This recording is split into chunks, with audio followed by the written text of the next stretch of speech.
তুমি কি যত ভালো ব্যবহার করো মানুষ ততই তোমাকে অবহেলা করে?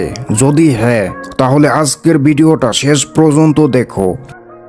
কারণ সাইকোলজি বলে সমস্যা তোমার ভালো হওয়া নয়, সমস্যা হলো তুমি সীমা ঠিক করো না। বেশিরভাগ মানুষ ভাবে সবাইকে খুশি রাখলে সবাই তাকে ভালোবাসবে, কিন্তু বাস্তবে অনেক সময় ঠিক উল্টোটা হয়। আজ জানবে এমন 3টা সাইকোলজিক্যাল রিজন যেগুলো কেউ বলে না। Reason 1, people respect boundaries not unlimited kindness. যখন তুমি সব সময় হ্যাঁ বলো, মানুষ ধীরে ধীরে এটাকে দয়া নয় তোমার দায়িত্ব মনে করতে শুরু করে।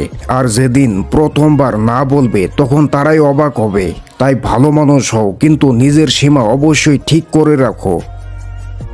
Reason 2, people value what they can lose. যা সব সময় পাওয়া যায় তার মূল্য মানুষ খুব কমই দেয়। তুমি যদি সব সময় অ্যাভেলেবল থাকো, এক সময় তোমার উপস্থিতিকেও মানুষ স্বাভাবিক ধরে নেবে।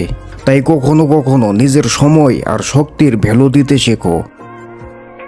Reason 3, kindness without confident look like weakness.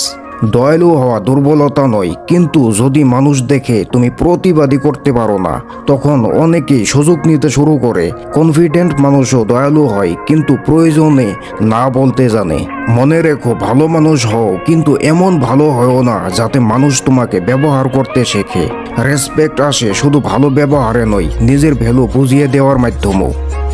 এমন আরও সাইকোলজি ভিডিও দেখতে এখনই চ্যানেলটা সাবস্ক্রাইব করো।